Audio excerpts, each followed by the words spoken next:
Seja muito bem-vinda, seja muito bem-vindo a mais uma aula do Dermatoped. Hoje a gente vai falar sobre terapêutica dermatológica, como não errar mais a sua prescrição, porque é muito importante, considerando a terapêutica dermatológica, não errar a prescrição e não cometer iatrogenias.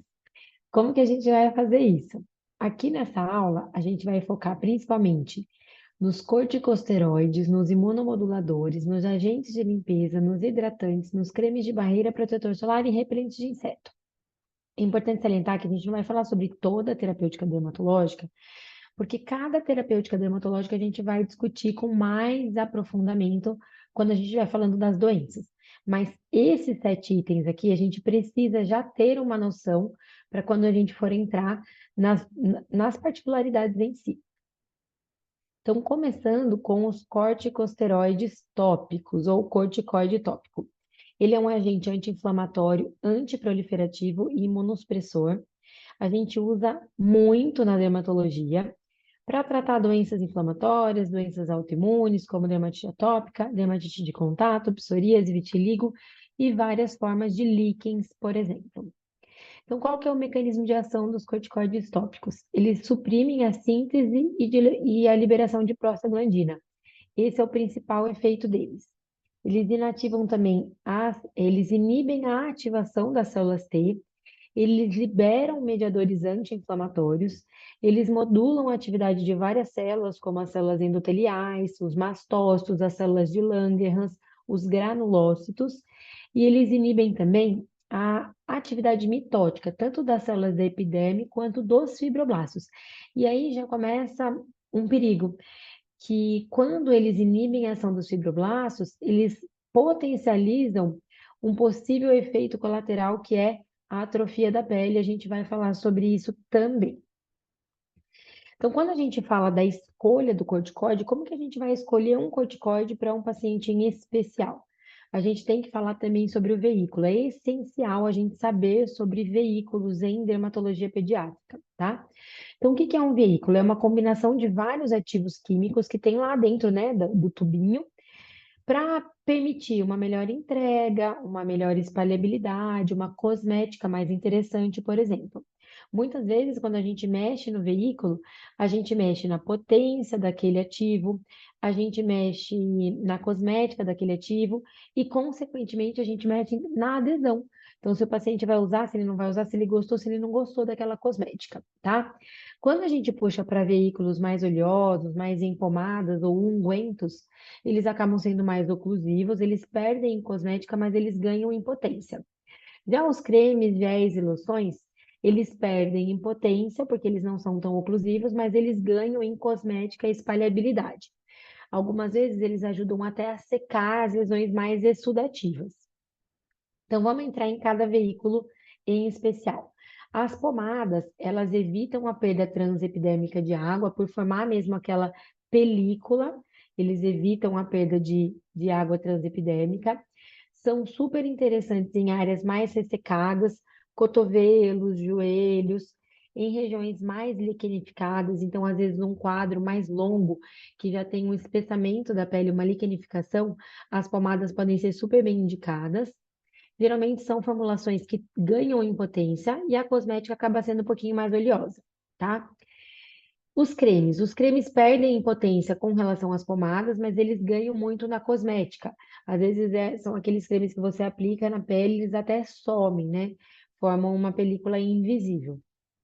As loções, que são as soluções ou as suspensões de medicamento em água, álcool ou algum outro líquido, é importante a gente lembrar que elas devem ser agitadas antes, né? Então, por exemplo, solução capilar, a gente sempre agita antes de aplicar. Elas são muito interessantes em áreas pilosas e áreas extensas. Primeiro, pela espalhabilidade. Então, a espalhabilidade da loção é muito melhor do que dos cremes e é muito melhor do que a pomada. A pomada empaca ali na região pilosa, que você não consegue espalhar e às vezes você não consegue lavar também direito depois. E para regiões extensas, ela rende bem. Então, você não precisa usar tubos e tubos de cremes, por exemplo. O gel ele é um polímero orgânico e ele aprisiona ali dentro um líquido. Então, água, álcool, óleo. Eles têm fácil espalhabilidade também, eles secam muito rápido e eles formam uma película mesmo. A gente conviveu bastante com o gel, né, na pandemia, o álcool em gel. E a gente sentia que fazia uma película hidratante, uma película protetora. Então, esse é o objetivo dos gels, fazer dos géis, né, fazer essas películas não gordurosas. Quando a gente fala em potência do corticoide, a gente está falando principalmente no efeito vasoconstritor que ele tem. Então, os estudos, quando eles vão avaliar a potência da medicação, eles contam quanto tempo essa medicação demora para ter uma ação de vasoconstrição. Porque clinicamente a vasoconstrição, ela é observada como um clareamento da lesão. Então aquele eritema, quando o vaso constringe, ele some, tá?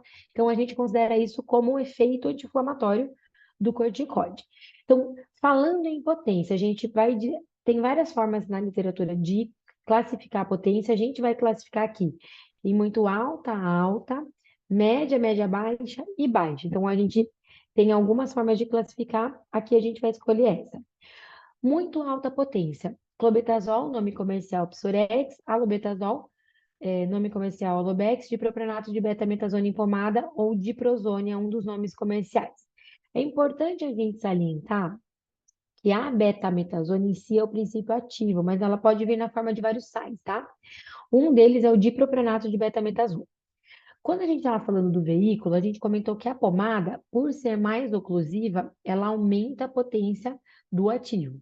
Então, quando a gente fala de dipropionato e valerato de betametasona, a gente está falando de dipropionato, uma mais alta potência. Então, pensa só, dipropionato é mais alta potência, pomada é mais alta potência, um dipropionato de betametasona é muito alta potência, tá?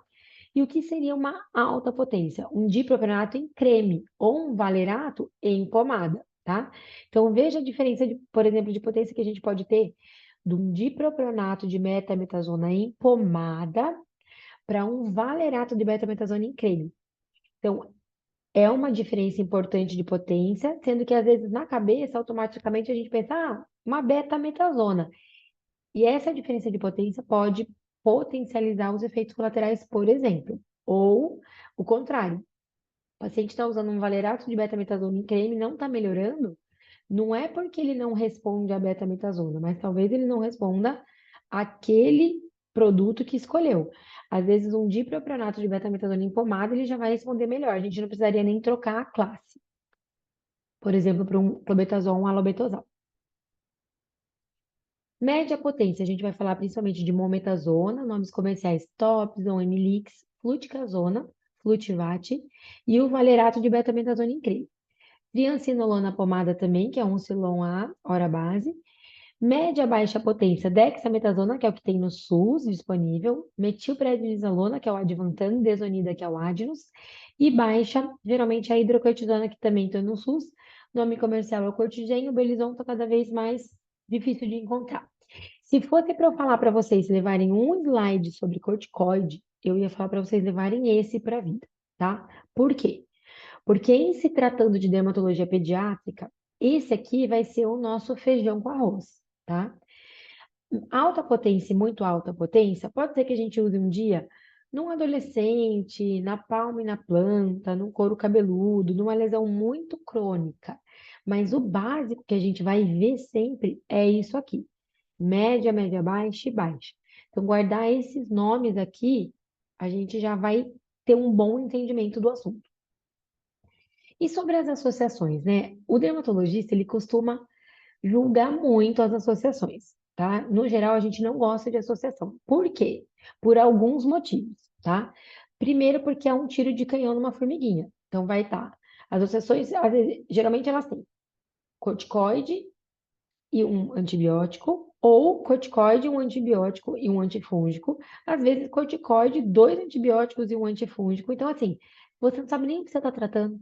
Se você está tratando um eczema, você está tratando uma impetigização secundária, você está tratando uma micose. Então, assim, o fato de tratar sem saber incomoda o dermatologista, tá? A gente prefere sempre tratar por partes para a gente poder fazer uma prova terapêutica específica e saber do que se tratava, né? Conseguir dar um diagnóstico, nem que seja retroativo. E as associações, elas têm outros perigos também. Um deles é o tipo de ativo que tem. Vejam só, troque, que seria troque N quando tem nistatina, troque G quando tem gentamicina. É um dipropionato de beta-ametasona, então corticoide de muito alta ou alta potência. A gente não deveria estar usando isso em criança, aquilo que eu falei para vocês. Às vezes chega para mim no consultório, troque na área da fralda, que já tem uma oclusão. Então pensa só, o bebê que está usando troque na área da fralda. É um bebê, né? Então, geralmente é um lactente, ele tem a pele mais fina, às vezes nem passou ainda por uma maturação do extrato córneo, que é a camada que mais impermeabiliza a pele. Ele tá com a região ocluída pela fralda e ele tá usando um corticoide de alta potência. Às vezes, dependendo do tempo que se usa, eu já vi até relato de casos em congresso do paciente ficar com xingoide devido a isso, tá? Então, troque, nova corte, candicorte, a gente só prescreve quando a gente sabe do que se trata, escolhendo a idade e o local daquilo, tá? Quadriderme é um valerato de betametasona, então uma potência um pouquinho menor, mas também é prescrito assim, que nem água, então a gente acaba evitando, e o Icacorte também. Então, o risco das associações são principalmente esses dois. São corticoides de média ou média alta potência. A gente precisa ter cuidado com eles. Eles podem virar a pomadinha de estimação do paciente, né? Aquela pomadinha que trata tudo, porque realmente trata tudo. E por esse fato de tratar tudo sem a gente ter um diagnóstico, isso é ruim. Então, como que a gente vai escolher um corticoide para um paciente?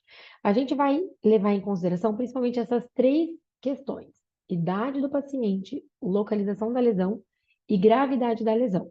Por exemplo, uma dermatite atópica na face de um lactente, a gente vai tratar diferente de uma dermatite de contato nas mãos de um adolescente. Dermatite atópica na face de um lactente. A face já é uma região de cuidado. O lactente já é uma população de cuidado. Então, a gente vai tratar, por exemplo, com uma hidrocortisona ou com uma desonida, que é baixa ou muito baixa, ou média baixa potência, tá? Já o dermatite de contato na mão de um adolescente, a mão, ela por si só já tem pele glabra, né, na palma da mão, e ela muitas vezes tem uma liquenificação nas dermatites de contato que dificultam a penetração do ativo. Sendo um adolescente, a gente já pode, por exemplo, usar uma média potência ou uma média alta potência. A gente já pode usar um valerato de betametasona, uma fluticasona, uma mometasona, por exemplo. Então, a gente vai precisar prestar atenção nessas três questões: idade do paciente, localização da lesão e gravidade da lesão. Por exemplo, face, axilas e área das fraldas, o ideal é a gente sempre usar baixa potência com data para acabar. Ah, e outra coisa, posologia, principalmente na região da fralda. Porque na região da fralda, como a mãe troca a fralda lá várias vezes ao dia, tem uma tendência a achar que toda troca de fralda é igual pomada de assadura. Toda troca de fralda, ela vai lá e passa um pouquinho da pomada. E não tem necessidade, pelo contrário. A maioria das vezes a gente vai usar o corticoide uma vez por dia. Algumas apresentações a gente pode usar duas. Por exemplo, a hidrocortisona, tá? E falando assim, começa a dar até um medo, né, de corticoide. Nossa, não dá para passar isso, nossa, não dá para passar aquilo. Então, o que que a gente tem que fazer? A gente tem que transitar entre aquele limite, assim, bem tênue entre não subtratar por uma corticofobia e não overtratar e causar um malefício, uma iatrogenia, tá? Então, a gente vai saber escolher adequadamente o corticoide, a gente vai orientar a posologia adequada, uma, duas vezes ao dia, sempre com data para acabar, e a gente sempre vai reavaliar esse paciente, tá? Por que que a gente está falando tanto assim da questão dos riscos? O que que a gente pode ter de efeitos adversos? Principalmente hipopigmentação. Então, é muito comum ter uma hipopigmentação da região tratada, então uma mancha branca. E às vezes a gente fica até na dúvida se a mancha branca é do corticoide ou se a mancha branca é pós-inflamatória. Por exemplo, o paciente está tratando aqui na fossa cubital uma dermatite atópica. E daí melhora da placa eritemato descamativa, eritematocristosa, mas aparece uma mácula hipocrômica no lugar. Aí você fica pensando, será que é uma hipocromia pós-inflamatória ou será que é um efeito colateral do corticoide? Às vezes é difícil mesmo de saber, tá? Porque na minha prática clínica o que eu mais vejo é a hipopigmentação como um efeito do corticoide. Aí, opa, deixa eu só tirar essa barra aqui que tá me atrapalhando. Aí, o que que a gente pode ver também? Foliculite, tá? Então, uma erupção acneiforme, uma foliculite, telangiectasia. Então, às vezes já é um sinalzinho de que a pele está afinando, a gente começa a ver os vasinhos por transparência, inclusive. Um afinamento mais importante da pele, com atrofia e muitas vezes gerando estrias. Aí, gente, é muito desagradável. Vocês viram na aula de semiologia, né, da dermatologia pediátrica, um quadro super grave de paciente que estava usando corticoide já de longa data e evoluiu com aquelas estrias. E as estrias, elas, assim, não têm cura, são de difícil tratamento. A gente trata para melhorar o aspecto da pele, mas elas são super de difícil tratamento. Então, a gente precisa evitar esse tipo de efeito colateral. A síndrome de Cushing, que é muito comum nos bebês, inclusive nessa questão que eu falei, nessa situação que eu falei do bebê que está usando corticoide na área da fralda. Glaucoma e catarata, principalmente quando a gente usa um corticoide de alta potência na região periocular, ou por aplicação inadequada, passa muito produto, acaba entrando dentro do olho, ou pelo uso mesmo no longo prazo, tá? E aqui eu trouxe para vocês, para a gente ter uma noção, da Fingertip Unit. Ela não é uma coisa que a gente usa no dia a dia, mas muitas vezes a gente pode orientar a família, por quê? Porque às vezes é uma dermatite de contato que você já excluiu o contato e não melhora. Ou uma dermatite atópica que você já orientou banho, hidratação e não melhora. Às vezes é algo a se pensar. Será que está utilizando a quantidade adequada? Então, a Fingertip Unit, a gente pode usar como base essa tabela. Então, seria uma Fingertip Unit para um bebê, né? Para rosto e pescoço, uma para mão e braço, uma e meia para braço, para perna e pé, uma para o tronco, frente, e uma e meia para o tronco atrás, tá? Então, seria mais ou menos uma, duas, três, quatro, cinco, seis sete, né? Uma, duas, três, quatro, cinco, seis mesmo. Fingertip units para um bebê de até 6 meses, tá? Então, é bastante, né? Eu acredito que no dia a dia, as mães não estejam usando o corticoide na quantidade adequada, quando a gente precisa usar em mais regiões do corpo, tá? Toda vez que a gente está precisando usar muito corticoide, e a gente não consegue melhorar o quadro, a gente precisa pensar em avaliação de terapia sistêmica, tá? Não necessariamente corticoide oral, pelo contrário, a gente até evita na maioria das vezes, a gente pensa em outras terapias sistêmicas. Um jeito fácil da gente lembrar da Fingertip Unit também, na hora H, lá, rapidinho, é que ela pode corresponder a um palmo, mais ou menos a área de um palmo fechado do adulto. Então, eu, por exemplo, for passar um corticoide no Davi. Uma Fingertip Unit minha corresponde a mais ou menos a região oval de uma palma fechada minha, tá? Então, seria uma regra prática para a gente saber. E aqui, falando dos efeitos adversos, né? Quando a gente usa um corticoide inadvertido, esse é o risco de usar, por exemplo, uma associação sem saber o que está tratando.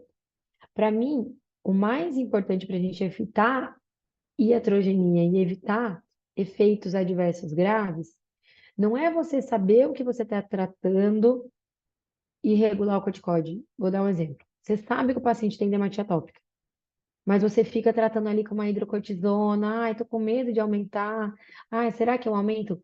Você sabe que é uma dermatite atópica. Passa um corticoide com uma potência mais adequada, com um tempo pré-determinado para reavaliar, é melhor do que o paciente ficar pingando no corticoide, pingando, pingando, às vezes durante meses até ano, tá? Qual que é o risco de usar o corticoide? Eu sempre brinco, né? Tem o corticoide por via oral, por via endovenosa, por via tópica. E qual o problema de usar por via das dúvidas? É isso. Isso aqui, lógico, é uma fatalidade, saiu nos Anais Brasileiros de Dermatologia. Um bebezinho de 4 meses que chegou supostamente com quadro de miliária, foi prescrito corticoide tópico, o bebê não melhorou. Foi prescrito corticoide, enfim, não foi rápido assim, né?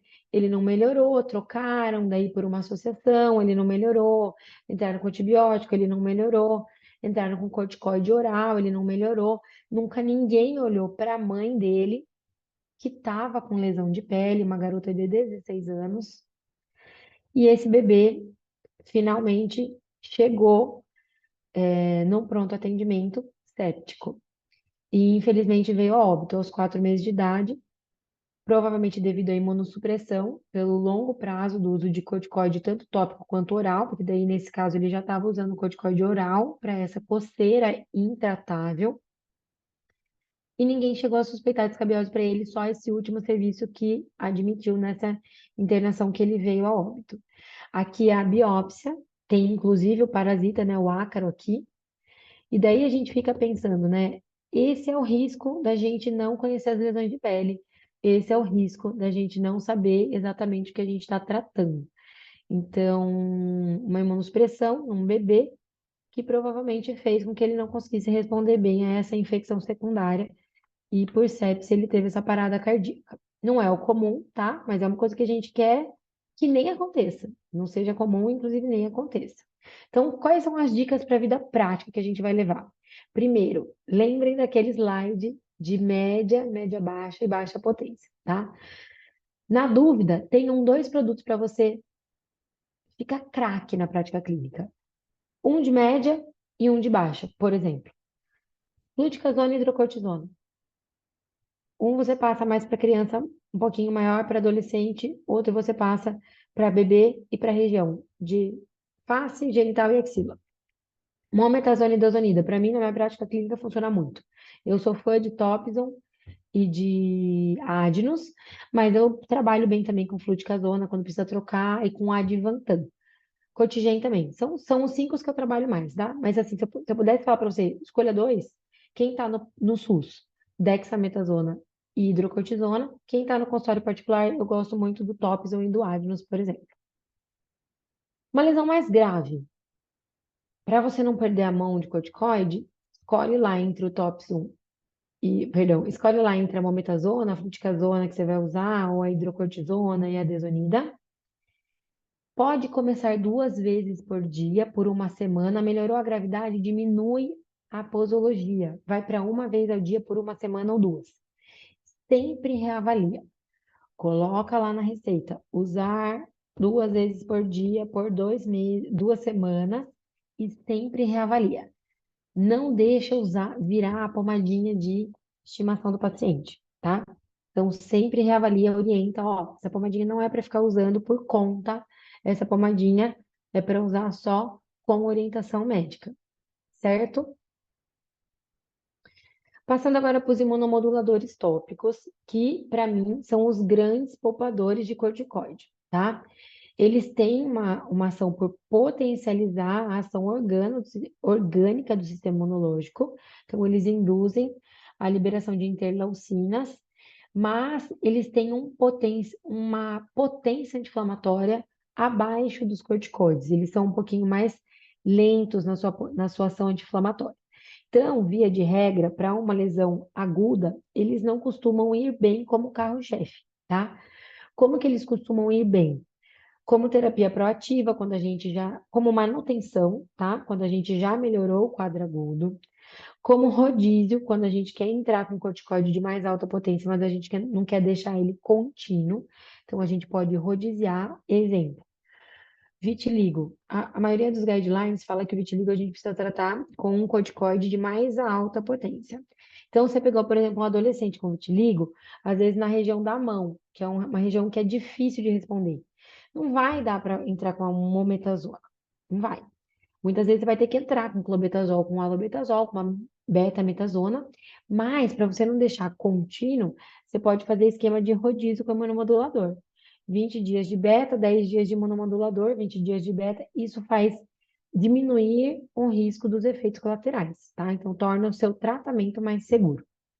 Região de face, área da fralda e dobras, eu adoro os imunomoduladores para fazer a manutenção, para fazer o desmame do corticoide, tá?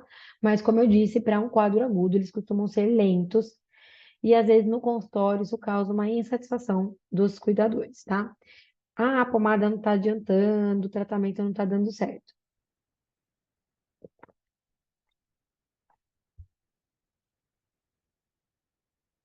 Nomes de imunomoduladores: pimecrolimo, nome comercial Elidel. Tacrolimo.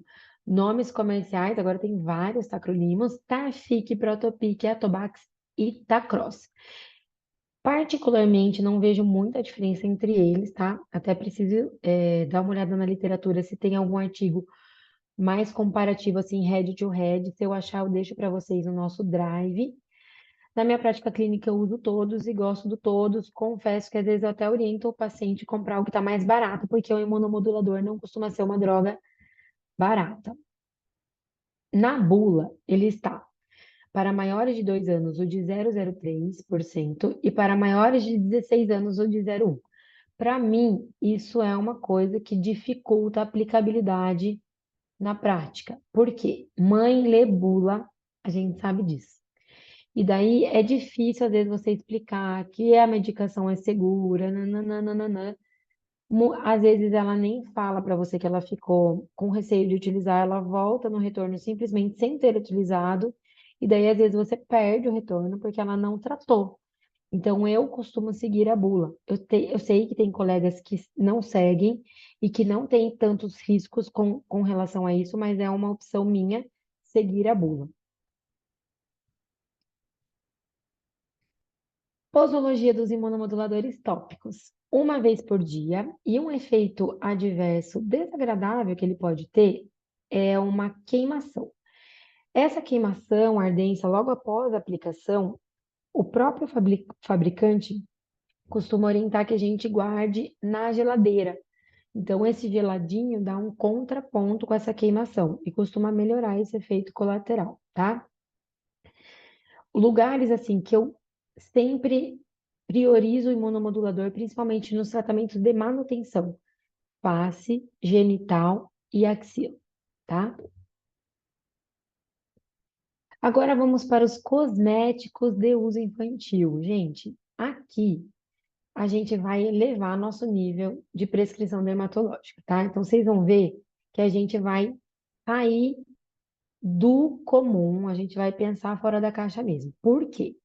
A gente já falou na outra aula que os pacientes do consultório estão ficando cada vez mais exigentes e eles estão certos, eles estão na razão.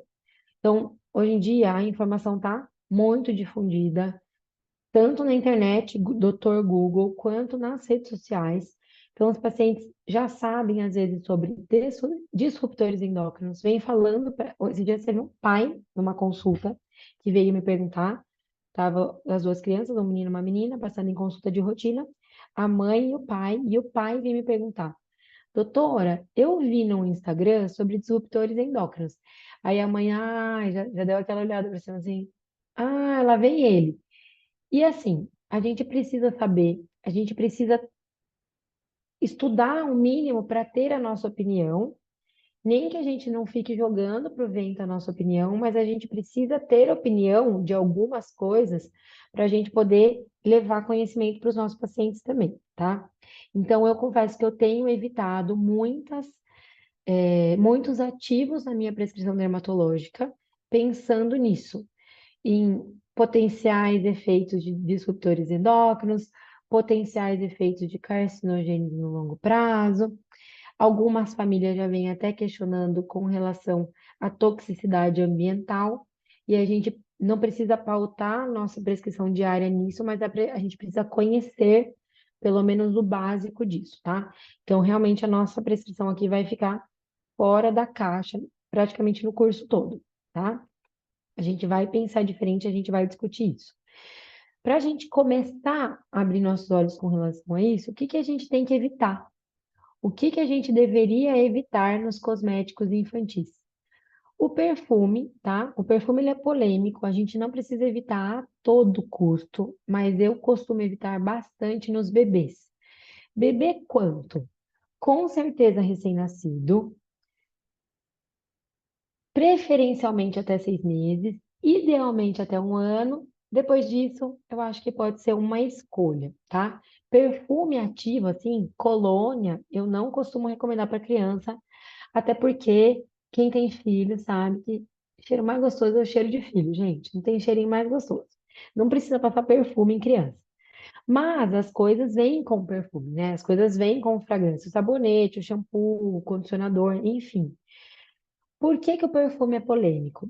Porque existe uma regra, não só no Brasil, mas em alguns países, inclusive do mundo, que a indústria pode não abrir o que ela tem ali no perfume com a ideia de ter uma assinatura da fragrância, sabe? É o segredinho que ela tem.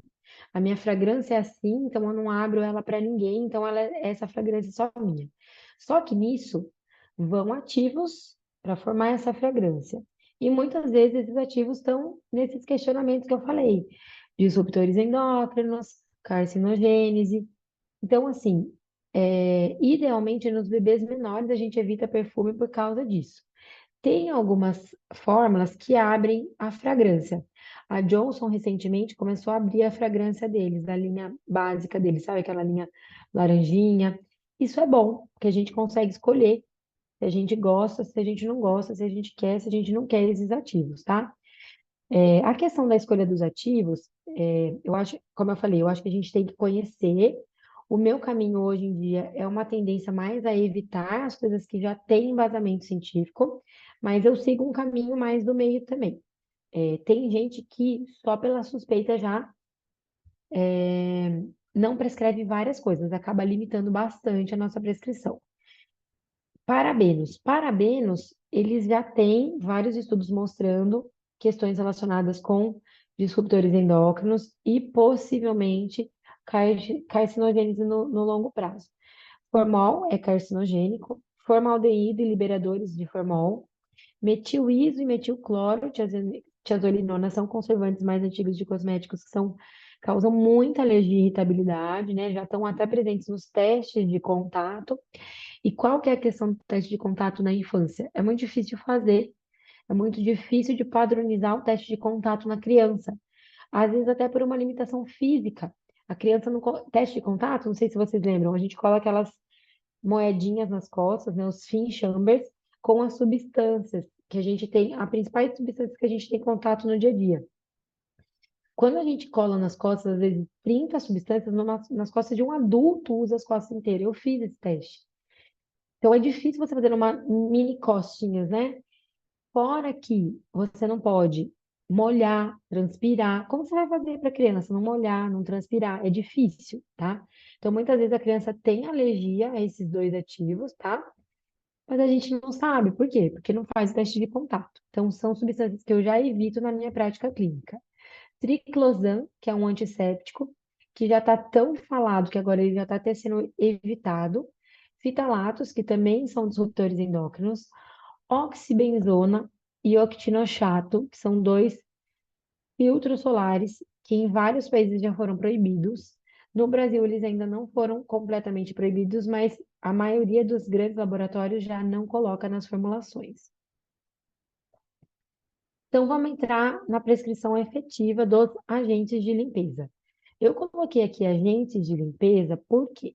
Porque a gente não vai falar só de sabonete, a gente vai falar de sabonete convencional, de Syndex e de óleos de banho, tá? Então, por que que a gente vai falar de todos esses tipos de agentes de limpeza? Porque a gente precisa escolher um produto que faça uma higiene adequada. Essa higiene adequada, ela está relacionada com vários fatores. Uma cosmética adequada, uma cosmética não, uma forma, uma composição adequada, que não englobe aqueles agentes que a gente vai evitar, parabenos, fitalatos, metilismo, metilcloro. Então, uma composição boa que faça uma higiene suave, ou seja, que não tenha um surfactante muito agressivo a ponto de tirar o manto lipídico, que é a nossa gordura natural da pele, que é super importante. Ela protege a nossa pele contra várias irritações, cheirose, dermatites. E também uma fórmula que respeite o pH fisiológico da pele, tá? Quando a gente vai falar de sabonete comum, a gente fala da reação de saponificação. Então, um éster mais uma base que vão sofrer a reação de saponificação e vão gerar o sabonete. O sabonete em barra, ele tem mais base para solidificar. Então, é muito difícil a gente conseguir ter um sabonete em barra, por melhor que seja a composição, que tenha um pH fisiológico. Porque como ele tem muita base, a tendência é alcalinizar o meio, tá? Então, eu vou deixar no nosso drive também um estudo sobre pH de produtos que a gente usa na pele. Inclusive, eu vou falar bastante sobre isso no meu Instagram. A gente vai fazer até alguns testes porque a gente sabe que manter um pH fisiológico, que é um pH levemente ácido, ao redor de 5, 4,5, 5,5, ele é importante para manter as funções de barreira, para manter a homeostase das enzimas, para manter a hidratação natural da pele. Então, toda vez que a gente alcaliniza demais a pele, alcaliniza demais o meio, a gente perde função barreira cutânea, tá? Então, por isso que eu não indico sabonete em barra para bebês e para crianças, geralmente menores de 2 anos, pelo menos, tá? O líquido, ele acaba fazendo uma higiene mais suave por não ser tão alcalino. E aí, como que a gente pode também escolher um produto que tenha uma limpeza, uma higienização suave, saindo aí dos sabonetes convencionais, sabonetes comuns? A gente tem hoje em dia no mercado duas opções: os Sindets, que são detergentes sintéticos com surfactantes suaves que agridem pouco a pele e que conseguem manter o pH mais fisiológico, tá? Um pH levemente ácido. Dessa forma, eles irritam menos a pele e retiram menos o manto lipídico protetor, tá? Outro agente de limpeza mais suave é o óleo de limpeza, o cleansing oil. Então, aquele óleo que a gente usa para tomar banho, não para hidratar a pele. Eles limpam, mas eles deixam um residual, então eles não removem completamente o manto lipídico, eles deixam um residual que mantém a hidratação da pele. Então, também são boas opções, tá? Vamos falar então agora sobre os nomes comerciais. Essas são as linhas que eu tenho gostado mais para os bebês mais pititicos, recém-nascido, bebê até 1 ano de idade. Eu priorizo os produtos sem perfume, então todos eles aqui são sem perfume. A linha da Mustela eu acho ótimo, principalmente a Mustela Bio, que é uma linha orgânica, que já tem uma pegada de embalagem com materiais reciclados. A linha da Xandra, que já migra mais para uma pele mais sensível ou sensibilizada pontualmente por alguma coisa, alguma dermatite, por exemplo, uma miliar, uma brotoeja. Essa linha nova da Johnson's, que é a Derma Protect, que ficou super legal. A linha da Johnson convencional, ela já nem era a das piores, mas ela tinha perfume, ela tinha alguns conservantes não tão legais. Essa linha nova da Johnson Derma Protect, que tem o sabonete líquido e o hidratante, ela tá muito legal, a formulação dela tá muito interessante e ela não tem perfume. Granado, a linha da Granado convencional, gente, não é uma linha boa, tá? É assim, chove Granado no consultório. Já aconteceu do paciente vir com uma cheirose intensa e ele melhorar só de eu tirar a linha convencional da Granado, que é aquela amarelinha, laranjinha, roxinha. Eles não têm conservantes legais, ele tem fragrância. E ela dá até em maternidade, gente. Tem kit de maternidade. O Davi, quando nasceu, eu ganhei da Johnson. Mas tem maternidade que dá kit da Granado. Esse aí, que é essa linha que não é tão legal. Então, é importante a gente separar o joio do trigo. A maior parte das linhas hoje em dia já tem linhas mais interessantes. Então, a Mostela mesmo tem uma linha mais simples, que é a do abacate, que chama Hidra Bebê, que tem fragrância, tá? E é uma fragrância sintética, que até onde eu me lembro, posso conferir e. Ixi.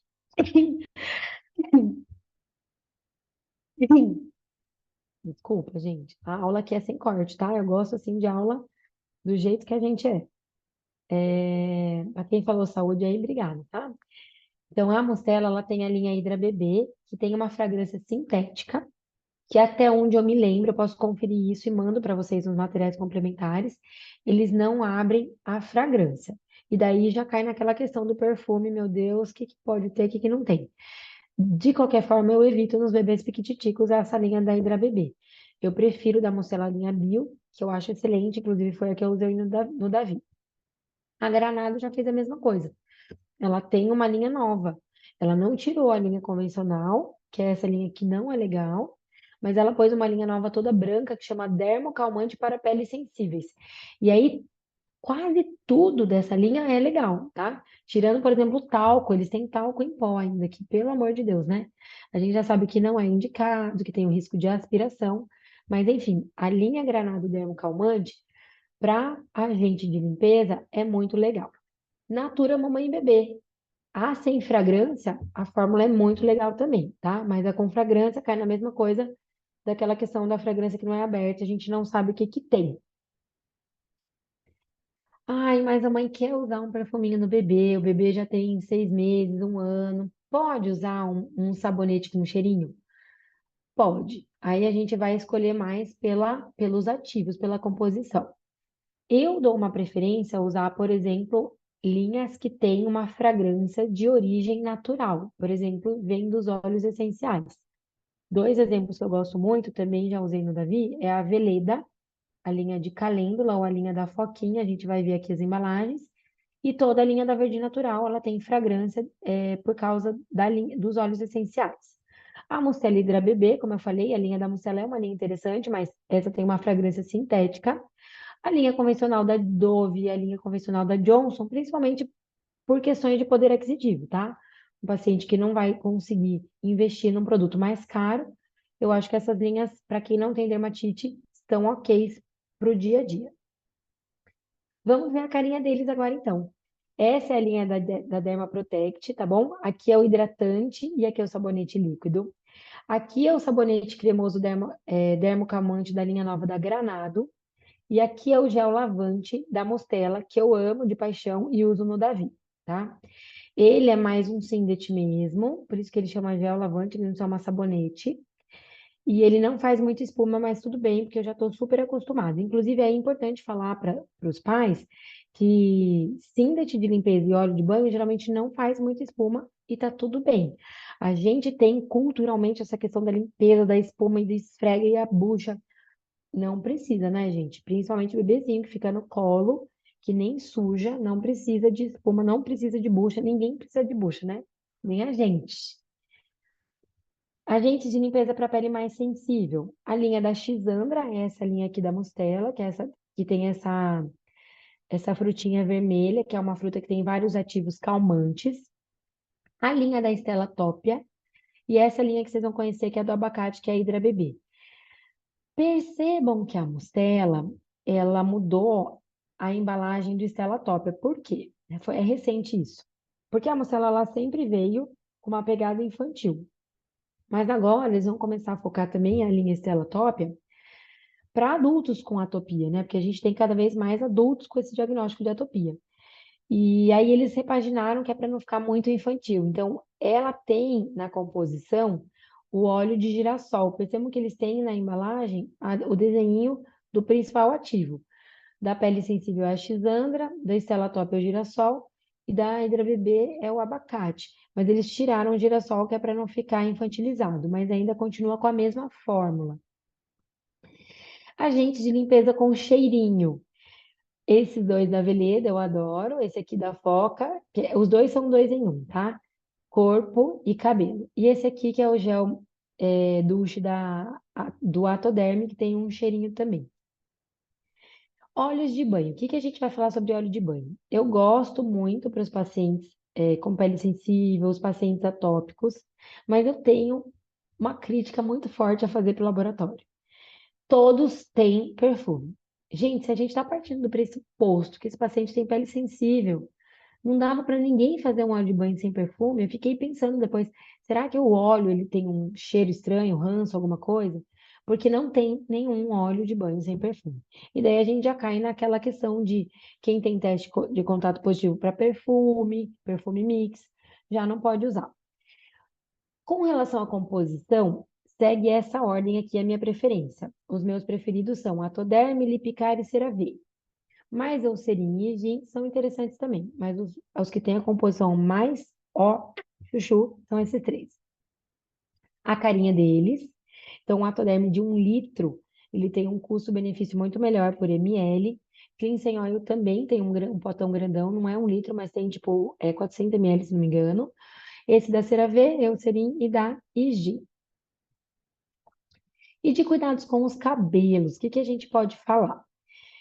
A gente vai sempre escolher shampoos que tenham os tensoativos mais gentis, né? Que não precisa fazer aquela limpeza muito profunda, detox, anti-resíduo, porque a gente não quer agredir demais a pele e nem os olhinhos da criança. Condicionador. Quando que a gente vai usar condicionador? Quando tá com dificuldade de desembaraçar. Nas meninas que têm cabelinho mais comprido, ou quando tá precisando fazer penteadinho, cabelo cacheado, que tem a questão de desembaraçar e deixar o cachinho mais definido. Aí uma pergunta que sempre chega no consultório ou sempre chega no Instagram. Doutora, quando que eu posso trocar o produto? Quando que eu posso sair do dois em um, né? Cabeça e corpo, e ir para sabonete barra shampoo e condicionador? Não sabemos, né? Não existe um guideline, um livro, um artigo que fale essa data. No geral, eu peço para evitar ao máximo, porque se a gente está falando de ativos químicos ali interagindo com a pele, quanto menor a quantidade, melhor. E daí, quando a gente sai de um produto para corpo e pescoço, a gente vai para três, sabonete, shampoo e condicionador, a gente aumenta a exposição à criança aos alérgenos, tá? Então, eu peço para evitar ao máximo, né? Tentar prolongar ao máximo o uso do dois em um. E quando tiver com uma necessidade, não está mais segurando a oleosidade do cabelo, não está conseguindo desembaraçar, a gente pode passar para o uso dos três produtos. Não tem uma regra, mas costuma ser ao redor de 1 e 2 anos de idade, a maioria das crianças. E que linha de shampoo e condicionador que eu gosto no meu dia a dia? Também pensando na qualidade da composição, eu gosto muito da linha da Lola, para crianças. Tem a Lola Meu Cachinho, que é o que eu uso no meu cabelo, inclusive. Tem 3 produtos: shampoo, condicionador e creme para pentear. Meu lisinho e camomilinha, tá? O shampoo da Mucela eu também gosto muito, que é um shampoo em espuma, é uma espuma super gentil. Verde Natural eu também gosto bastante. Eles também têm linhas com shampoo, condicionador e creme para pentear. E essa linha da Paula Breder é principalmente para quem tem cacho, tá? Eles têm finalizadores de cachos muito legais. E eu também uso no meu cabelo, apesar de ser para criança, tá? Eu sigo uma regra em casa que é assim: se é seguro para um, é seguro para todo mundo, tá?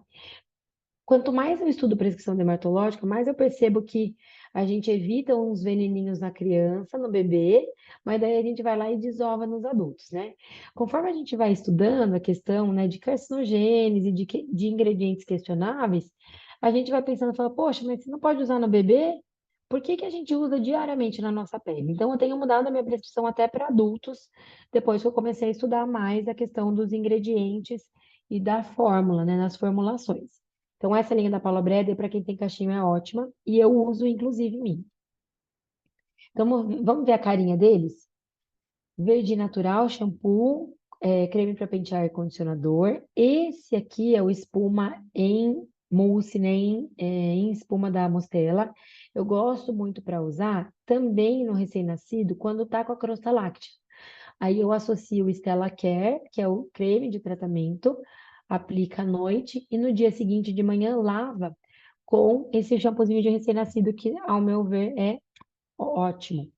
E essa é a linha da Lola, tá? Aqui vocês estão vendo o camomilinha, mas tem também meu cachinho, meu lisinho. Eles são, eu até brinco, eu falo, eles são super sinceros. Eles colocam aqui na embalagem de 3 a 12 anos. Mas, gente, de verdade, tem produto no mercado que não posiciona idade, que provavelmente as mães estão comprando para bebê, que tem uma fórmula pior do que a da Lola. Que a da Lola é uma fórmula bem legal. Então, eu explico para a mãe às vezes, e se a mãe quer usar um shampoo, não gostou do da Mustela, não gostou da Verdia, eu falo, pode usar o da Lola, mesmo tendo, por exemplo, 2 anos, não tem problema, tá? A fórmula E é legal. Hidratação da pele. Vamos falar então agora sobre hidratante. O hidratante tem sim hora para ser aplicado. A gente vai entrar a fundo em técnicas de aplicação do hidratante, sim. Tem técnica de aplicar hidratante. Eu reservo principalmente para dermatite atópica. Então, no dia da nossa imersão, a gente vai falar sobre isso. A técnica Soak and Seal, que eu amo. Mas, para todo mundo, há benefício de usar o hidratante, preferencialmente logo depois do banho. Os estudos dizem até 3 minutos depois do banho é o melhor, tá? Que é exatamente para selar essa umidade, essa hidratação que ficou na pele. Com relação a quem vem primeiro, o tratamento ou hidratante, tanto faz, né? Não tem nenhum estudo mostrando predominância de um contra o outro. Então, se você vai usar um corticoide nas lesões e um hidratante no corpo todo, você pode tanto usar o corticoide na lesão e depois o hidratante, quanto o hidratante em tudo e o corticoide depois. O hidratante em si e o uso, ele vai diferir, né? Vai diferenciar de acordo com o contexto, tá? Então, a mesma coisa que a gente falou do veículo do corticoide. Uma pele que está mais xerótica, com mais ressecamento, que está com sensibilidade, que está com lesão, ela precisa de um veículo mais potente. Então, às vezes, ela vai usar um bálsamo, vai usar um creme.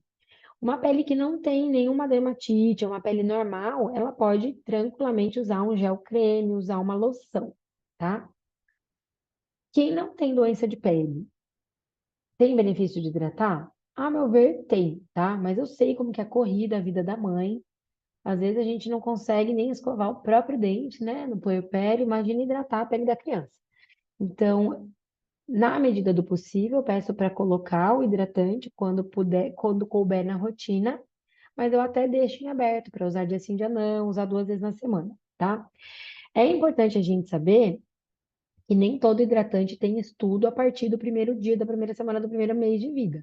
Então, quando a gente for indicar para recém-nascido, é importante a gente saber também isso, tá? Quando que a gente deve evitar o hidratante? Principalmente nas condições que pioram sob oclusão e pioram com oleosidade, né? Porque geralmente o hidratante tem óleo. Então, a miliar, ela piora na oclusão. Então, a gente evita hidratar a região que tem brotoeja, ou o bebezinho que está sofrendo com a miliar. Pano branco é malacésia, pitiríase versicolor. Malacésia é um fungo lipofílico, adora gordura. Imagina você jogar um hidratante lá cheio de óleo, delícia, né? Tá dando uma comidinha para ela. Então a gente evita hidratar a região que tem pitiríase versicolor, tá? E as peles secas, as peles sensibilizadas, as dermatites, as atopias, os antecedentes familiares de atopia. Aí eu gosto de orientar um produto mais elaborado, que seja, por exemplo, em creme ou em bálsamo, de repente que tenha mais ativos específicos. Eu gosto de orientar a quantidade. Vocês sabiam que para um adulto que precisa usar hidratante todos os dias, aquele potão de 400 ml, idealmente não poderia durar mais do que 2 semanas? E num bebê mais do que um mês? E às vezes os pais não têm esse entendimento, tá? Então, aplicar uma quantidade generosa do produto é importante. Ao contrário lá do corticoide, né? Que a gente orienta quanto não deve passar, aqui a gente orienta, aplica generosamente sobre o corpo todo. Essa generosa aí eu uso até na precisão, viu, gente? Aplicar generosamente no corpo todo logo após o banho. Às vezes eu falo para até deixar no box e se enxuga assim bem por cima e já aplica no box. O meu mesmo fica no box. E quantas vezes a gente vai usar o hidratante? Depende, a gente vai precisar usar o hidratante quantas vezes for necessário para hidratar a pele. Então, nesse sentido, uma pele mais xerótica, mais ressecada, se você pegar um produto menos elaborado, às vezes vai ter que usar 3 vezes por dia o hidratante. No final das contas, na ponta do lápis, pode não valer a pena, porque você usa um produto mais elaborado que é mais caro, mas você consegue ficar com uma vez por dia, às vezes 2 vezes por dia, tá? Então, isso é importante também a gente pesar. Vai ter que hidratar quantas vezes forem necessárias para a pele ficar hidratada. Nesse sentido, produtos mais elaborados para pele mais secas são interessantes. Lembrando que óleo corporal não substitui hidratante, tá? Óleo corporal, gente, idealmente deve ser vegetal, de origem vegetal, prensado a frio e puro, tá? Óleo de girassol, óleo de semente de uva, óleo de amêndoas doces, óleo de abacate, tá? Óleos vegetais não vão causar efeito colateral de oclusão, por exemplo, foliculite, e eles têm uma boa função de nutrição da pele, mas eles fazem aquela película que não vai devolver a água, porque o óleo não tem água. Ele vai fazer aquela película e evitar perder mais água, tá? Então, para devolver a hidratação daquela pele que está ressecada, o hidratante é o principal. Então, nesse sentido, o óleo corporal não substitui o hidratante. Ah, mas eu vejo benefício em passar um óleo para o meu paciente, ou o próprio paciente gosta de usar o óleo. Como orientar essa conduta, né? Essa rotina? Várias formas. Primeira, uma vez por dia eu uso óleo, uma vez por dia eu uso hidratante. Segunda, misturando os dois nas mãos. Terceira, alternando os dias. Um dia usa um dia usa o outro. Um dia usa um dia usa o outro. Lembrando que óleos minerais, sim, são oclusivos, podem dar foliculite, vaselina, parafina, e aí a gente precisa orientar em situações específicas, tá? Não para o dia a dia. E daí vocês vão ficar espertos, porque se vocês forem na farmácia ver ali, óleo de amêndoas paixão. Amêndoas, imagina, amêndoa é o que menos tem. Tem é parafina líquida, tá? Então, os óleos convencionais da farmácia mais tem óleo mineral do que óleo vegetal que nutre bem a pele, tá? Então, esses óleos convencionais a gente acaba evitando na mistura, na alternância, em tudo, tá? Quem quiser alternar um óleo bom, um óleo de abacate, um óleo de amêndoas puro, aí sim é legal. E quais são os hidratantes que eu recomendo para minha prática do dia a dia para as peles normais? Posso estar repetitiva, mas o aprendizado se dá por repetição. Pensando na qualidade da composição, eu gosto muito do Epidrate Corpo Intensivo, do B-Pantol Respirador, do Johnson Derma Protect e da Verde Natural, tá? A Verde Natural é um hidratante mais fluido, tá? Para pele normal. O que eu costumo fazer, principalmente lá para os meus alunos da residência, que a gente atende uma população que não tem recursos para ficar comprando hidratante. Apesar de que daí eu vou fazer uma crítica. Não dá, né, gente, para hidratante corporal, assim, sem perfume nem nada, ter o imposto que tem no Brasil. Porque isso é um tratamento. Então, assim, é caro, é um produto caro, e às vezes o paciente, como eu falei, precisa usar um pote, dois potes por mês, e ele não consegue comprar. E daí o que que ele faz? Ele usa pouco e ele não melhora muitas vezes porque ele está com subdose de medicação, porque o hidratante, no caso da dermatite atópica, é uma medicação, tá? É a base do tratamento, a gente vai ver no dia da imersão. É a base da pirâmide de todos os guidelines, tá? Então, eu sempre vou na farmácia, uma vez por mês pelo menos, e vejo quais que são os que estão com o melhor custo-benefício, tá? E daí é comum eu indicar qual tá com esse melhor custo-benefício. Nesse exato momento, dos que eu mais gosto são esses três, inclusive. Qual que é a carinha deles? Então, a carinha deles é Fisiogel, terapia de hidratação, que eu não coloquei lá no outro, mas é muito bom também. Fisiogel, terapia de hidratação diária da capa azul. Então, o da capa azul é para pele normal, tá? Ele até coloca aqui pele seca, pele sensível, mas pele seca e pele sensível eu particularmente gosto da linha rosa do Fisiogel. Atoderme Creme Ultra, super legal, não tem parafina líquida na formulação. Epidrate Corpo Intensivo e Bepantol Restaurador. Gosto muito desses para o dia a dia. Hidratante para pele atópica, pele sensível.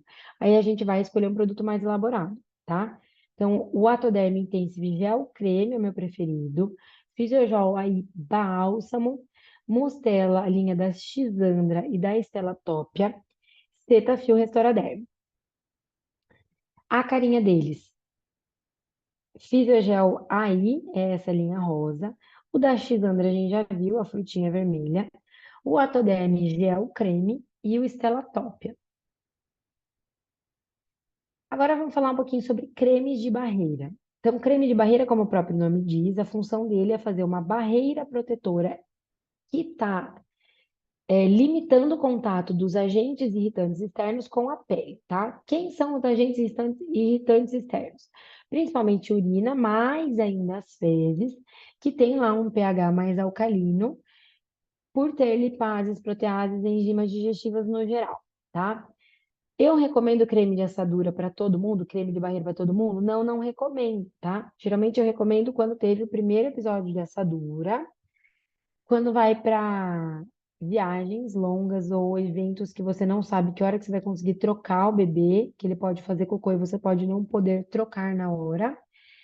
E à noite, tá? Principalmente o bebezinho que ainda não tem um trânsito intestinal bem consolidado e ele evacua durante a noite. Então, eu oriento a usar um creme de barreira à noite, tá? Então, não é todo mundo que vai precisar usar todos os dias. Mas, a partir do momento que vai usar, é importante a gente usar na quantidade adequada, tá? Então, nessas situações, já teve essa dura, não, vai demorar para trocar, fralda noturna, eu peço para aplicar uma camada generosa para realmente fazer uma barreira ali na região, tá? Para não ter o contato das fezes com a pele. Muitas vezes, esses produtos, quando a gente faz o uso adequado, com uma camada grossa, eles ficam até um pouco aderentes na pele. E eles não saem em todas as trocas de fralda. Tudo bem, a gente orienta a mãe que ele vai sair mesmo no banho. Às vezes a gente precisa até usar um cleansing oil, um óleo de banho, de limpeza, ou às vezes usar um óleo de coco para limpar também é interessante, ou aquele óleo de coco que chama TCM, que é um óleo de coco para suplementação, ele não tem nem cheirinho de coco.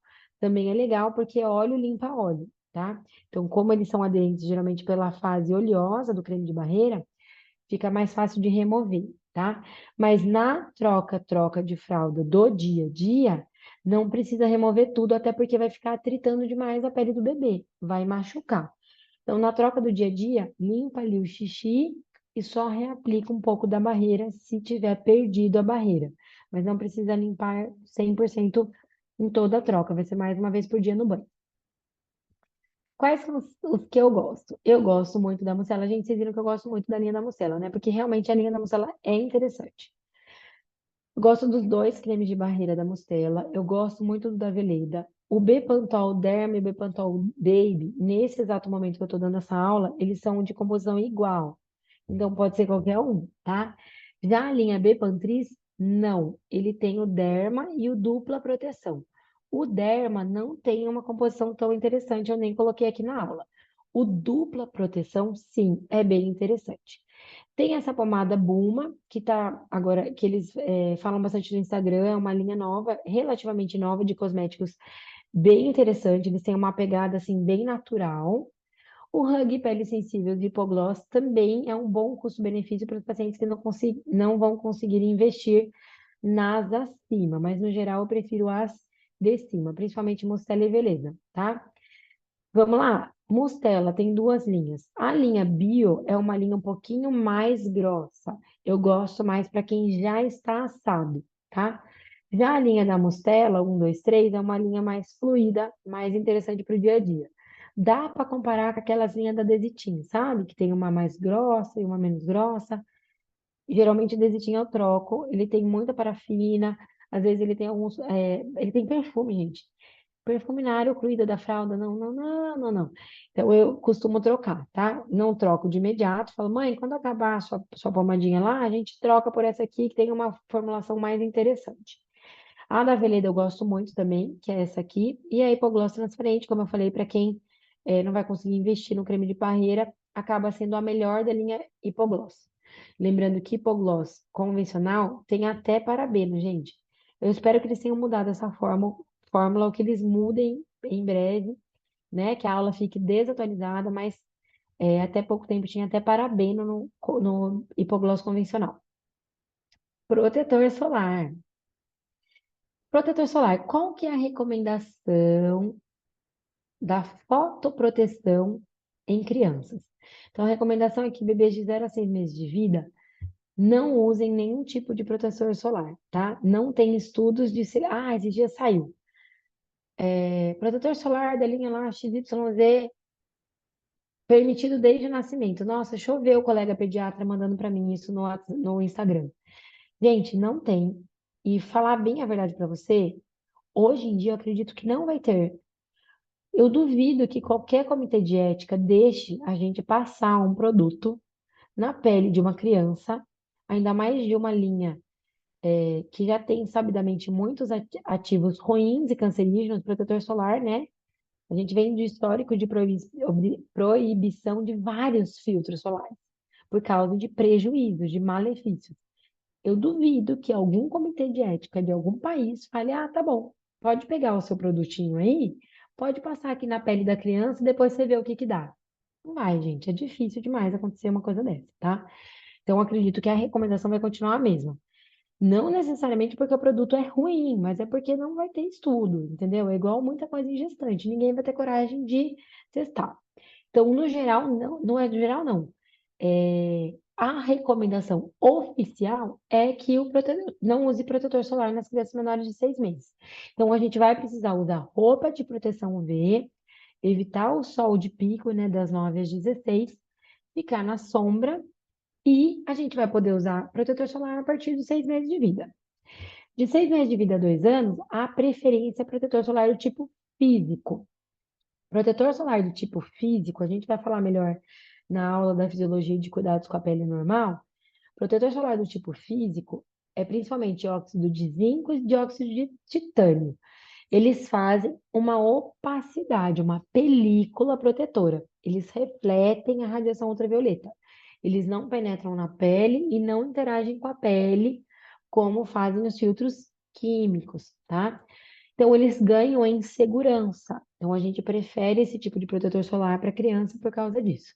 Porém, eles perdem em cosmética. Se a gente está falando de uma partícula grande que vai ficar lá em cima da pele refletindo a radiação, é difícil a gente conseguir fazer uma cosmética que ele não seja visível, principalmente em fatores altos, né? Quando a gente melhora, aumenta o espectro de proteção solar, então fator 50, algum white cast, algum resíduo branco, o protetor vai deixar, tá?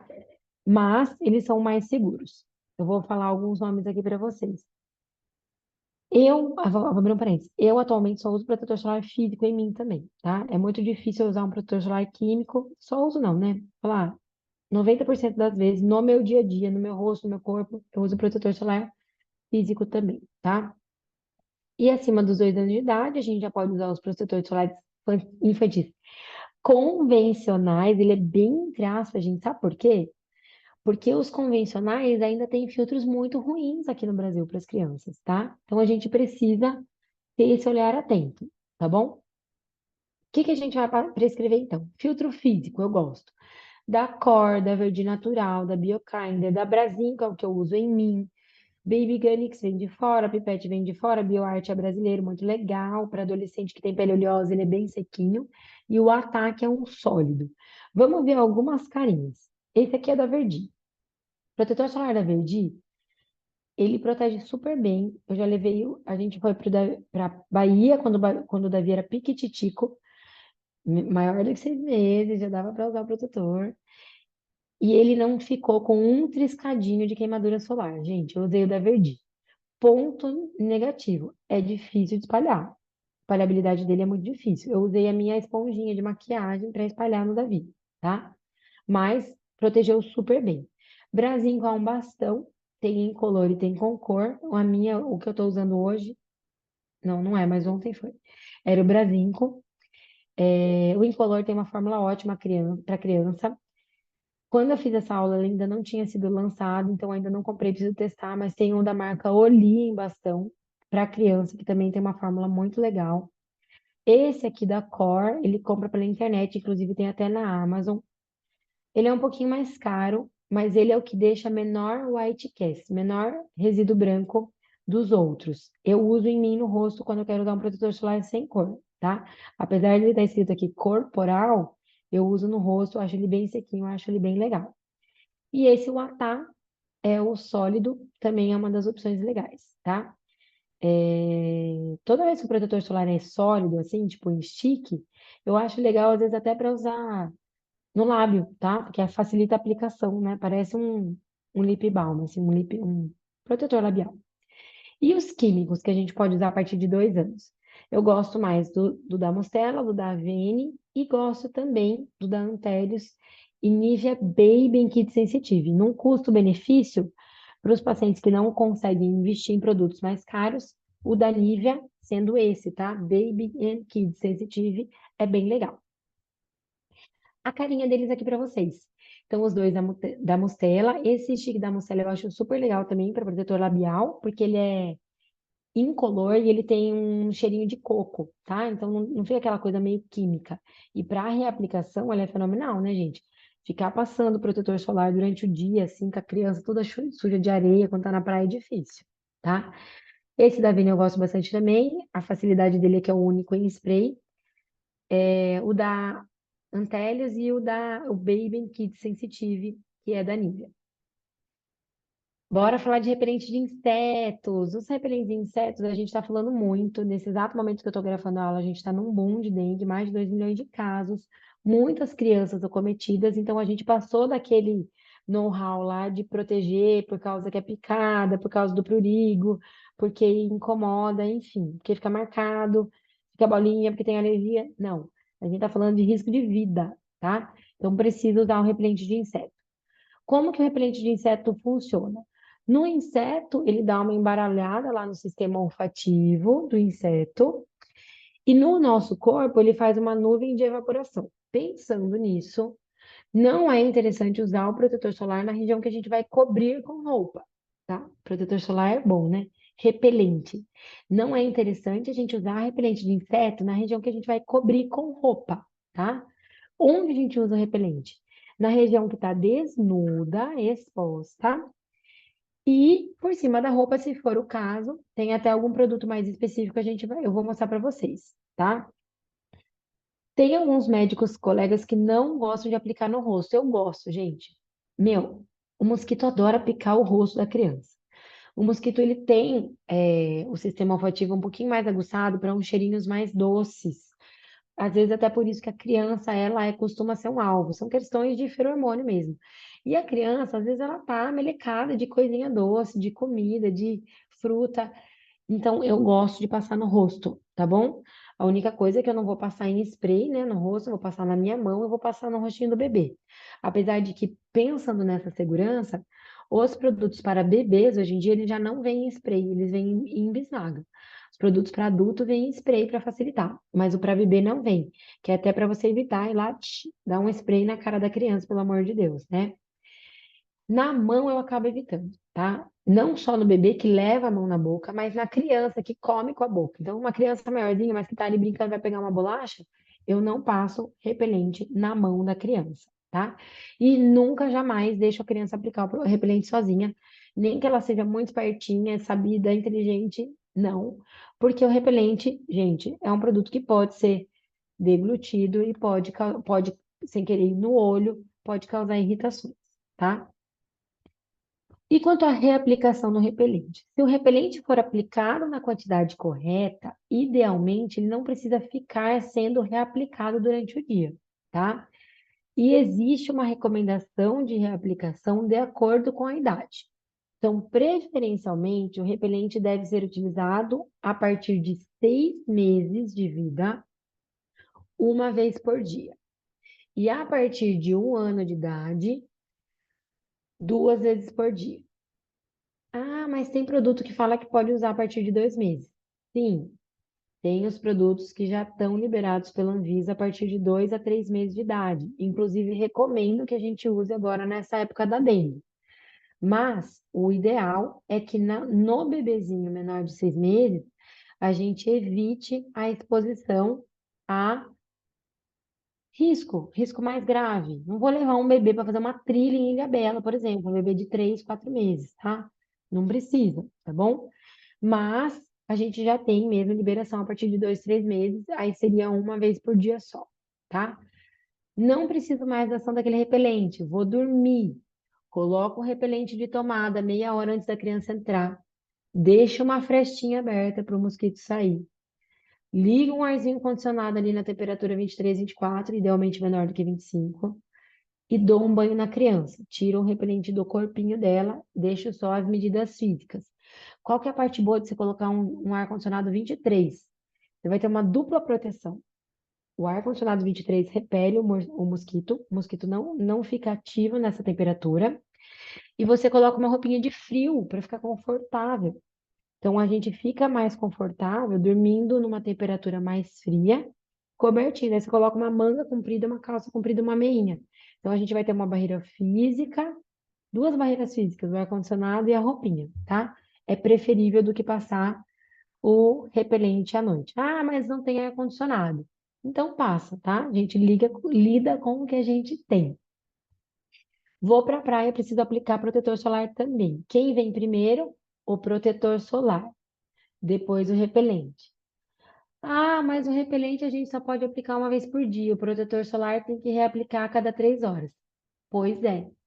Por isso que a gente vai evitar expor a criança nos horários que o mosquito fica mais ativo, principalmente nascer do sol e cair da tarde, tá? Entre 4h30 e 7 da noite. Nesses horários, se a gente já usou repelente, o ideal é que a gente não fique reaplicando o repelente a cada 3 horas junto com o protetor. A gente tente evitar a exposição. Coloca uma roupinha, vai para o ar-condicionado, evita essas exposições, tá? Situações que diminuem a proteção do repelente. Água, suor, transpiração, banho de mar, banho de piscina, diminui a ação do repelente. E quais são os ativos repelentes permitidos no Brasil? Principalmente esses três, DET, picaridina e R3535. DET é o mais antigo, é um ativo sintético, é o padrão ouro dos estudos, então todo mundo que for lançar um repelente novo vai ter que comparar com o DET. Agora, cada vez mais que a caridina também, que ela está ganhando muito espaço, principalmente agora nesse surto de dengue, que ela teve um estudo que ela foi contra a Aedes aegypti, ela foi comparável ao DET, ela ainda não é comparável contra o carrapato, e aqui na região, aqui no estado de São Paulo, a gente teve alguns surtos de picada de carrapato, com borreliose, inclusive, né, disseminação, região de Campinas, enfim. Mas ele tem alguns vieses, tá? Ele é permitido principalmente para maiores de 2 anos. Ele pode danificar superfícies, roupa, tecido, sapato. Ele varia de concentração, então ele é mais eficaz quanto mais concentrado, porém ele não é permitido para crianças pequenas. Quanto mais concentrado, percebe que começa a ficar confuso? E daí já entra naquilo que eu falei, se é seguro para um, é seguro para todo mundo. O DT hoje em dia não é minha preferência, tá? Quando que ele é minha preferência? Em exposições de risco intenso. Eu vou viajar 7 dias para uma região que está tendo picada de carrapato. Usa o DT. Eu vou viajar 7 dias para uma região que está tendo tal. Uso o DT. No dia a dia, eu prefiro a icaridina, tá? Outra questão. O DT, ele já teve muitos relatos de caso de sintomas neurológicos por intoxicação, ou pelo bebê, pela criança que bebeu o produto, enfim, né? É até bizarro comentar, porque é um mau uso, mas já aconteceu também por reaplicações repetidas. Então, a gente sabe que tudo a gente já tem uma absorção sistêmica, principalmente quanto menor for a criança, e daí isso acaba sendo um risco. Então, por isso, ele é muito bom, mas eu acabo indicando em situações específicas. Quem é a minha linha preferida de DT? A linha off, tá? Aí a linha off Kids, acima de 2 anos, a linha off Family também é acima de 2 anos, e o off Baby é a icaridina. Então, ele eu gosto mais no dia a dia. Como a embalagem diz, a partir de 3 meses de vida. Vamos falar então do ativo do momento, tá? Tem estudos mostrando eficácia comparada ao DT contra a Aedes aegypti, tem um perfil de segurança melhor, não tem efeitos neurológicos, nem quando reaplicado frequentemente, mas pode ter efeitos locais com eritema, prurido, então mais uma dermatite de contato mesmo. Muito porque ele é derivado da pimenta, né, tá? Da piperidina. Então ele tem essa adstringência, essa picância, tá? Não tem estudos específicos na gestação humana, mas os estudos em gestação animal, modelos animais, não tiveram riscos nenhum. A gente costuma recomendar ele para gestantes também, tá? Mesmo sem ter os estudos, a gente considera que ele é seguro, extrapolando dos estudos de modelos animais e extrapolando também da segurança para os próprios bebês. Qual que são as linhas que tem? Linha Spouses, o bebê, porque a outra linha, perdão, linha Spouses toda tem caridina, mas o bebê é que tem os melhores conservantes, tá? O infantil tem parabeno, gente, 2 parabenos, como pode, né? Não, não dá, mas tudo bem. Off Baby, Granado e SBP. Granado e SBP são os que eu prescrevo menos, mas eu prescrevo também. Vou explicar por quê. Deixa eu ver se eu trouxe todos eles. Ó, Granado. Granado, pela concentração, é indicado a partir de 6 meses. Então, de todos esses aqui, tirando do lencinho, ele é o mais concentrado, então ele vai ter maior tempo de duração. Então, ele não dá para todo mundo, não dá para bebezinho de 2, 3 meses, mas ele tem também um conservante que eu não tenho gostado tanto, que chama BHT. O BHT ainda está questionável com relação a disruptores endócrinos, mas eu prescrevo, tá? Eu prescrevo numa situação de mais risco, eu prescrevo para paciente que já usou os outros e não gostou, eu prescrevo para paciente maior de 6 meses. Então, assim, não é a minha primeira opção, mas ela está na minha prescrição também. SBP, tá aqui na embalagem a partir de 2 meses. O que eu não gosto do SBP? Ele tem a parafina líquida, tá? E daí, para alguns bebês, pode não ir bem, pode ocluir, pode piorar a brotoeja miliar, tá bom? Então, eu recomendo para algumas situações. Expose bebê é meu preferido e o off bebê que passou também é meu preferido. Esse exposes é o exposes para roupa, então a gente vai aplicar por cima da roupa. E esse aqui, que tá mega em falta, porque foi mesmo um lançamento muito legal, é a linha do exposes infantil, que tem uma concentração maior, mas que no frasco ele tem parabeno, 2 por falta de um, mas no lenço umedecido veio sem parabeno, ele tem só 3 ativos. Então ele tem uma fórmula muito segura. É bem interessante a fórmula dele. E R3535, o famoso, conhecido loção anti-mosquito da Johnson, tá? A fórmula é interessante. A única coisa ruim é que o IR3535 é um ativo que só é recomendado a partir de 6 meses. Pode também para gestantes. O tempo de ação dele é menor, mas às vezes eu recomendo para alternar, tá bom? Então a gente entrou naquela questão lá de tipo, repelente só deve ser utilizado uma vez por dia no bebê de 6 meses. Poxa, dá para você passar uma vez por dia um e uma vez por dia o outro. Então você vai conseguir aplicar 2 vezes no dia. Você vai aplicar uma vez, por exemplo, a icaridina, uma vez o IR3535. Ok, a gente mantém um perfil bom de segurança.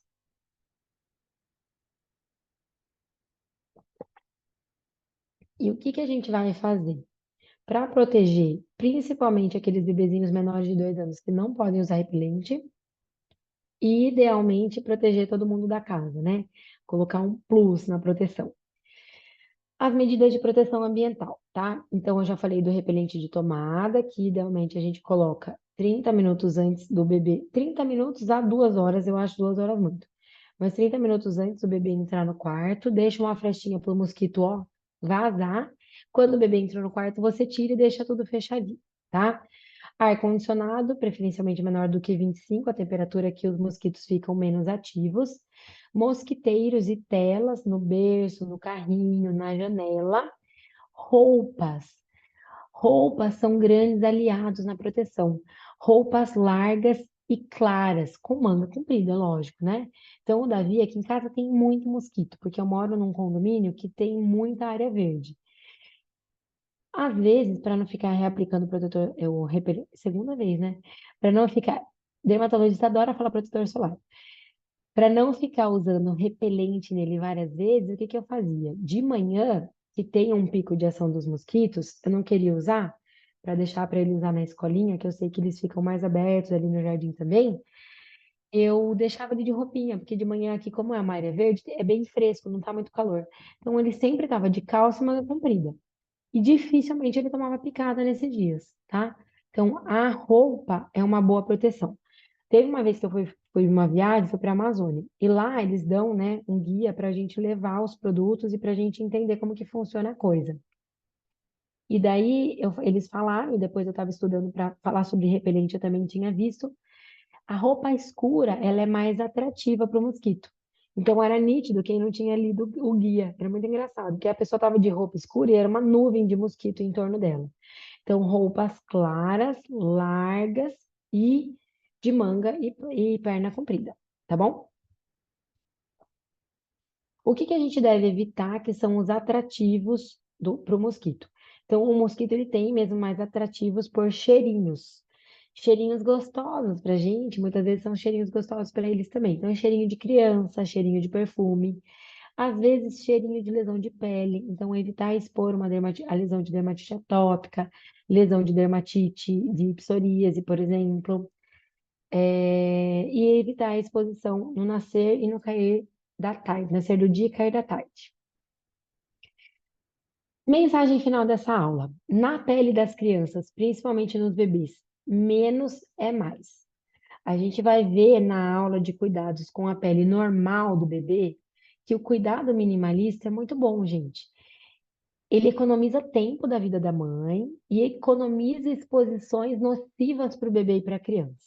Então, eu prefiro que a mãe tenha poucos produtos e bons do que ter lá um monte de coisinha mais ou menos, tá? Para a gente, vai ser essencial saber ler rótulo, tá? A gente vai conseguir ajudar os nossos pacientes e os nossos pacientes que souberem ler o rótulo também vão ter benefícios em matéria de saúde, tá? Não só saúde da pele, mas saúde no geral, porque tem estudos, por exemplo, mostrando que a gente aplica um produto no nosso corpo e ele sai na nossa urina algumas horas depois. Ou seja, tem absorção sistêmica e tem mesmo, né? Para ser detectado, inclusive, na urina depois. O perfume, como ele é um item polêmico, ele pode ser não nocivo, mas ele pode ser prejudicial. Então, eu sempre evito nos bebês pequenos. Então, a gente vai ter que, sobre o corticóide, a gente vai ter que transitar entre esse limite aí muito tênue da corticofobia e da iatrogenia. Então, não subtratar, não overtratar. Com relação ao corticoide ainda, não deixar o paciente ter a pomadinha de estimação. Então, corticoide, mãe, é medicamento, tem que ser utilizado no lugar onde eu recomendei, nessa lesão, pelo tempo que eu recomendei e o número de vezes por dia que eu recomendei. Então, não é para ficar aplicando aleatoriamente. E na dúvida, sempre reavalie precocemente o paciente para poder mudar a terapêutica e para dar tempo de evitar algum efeito colateral indesejado. Quero agradecer a atenção de vocês. Mandem todas as suas dúvidas aqui nos comentários. Um beijo e até a próxima.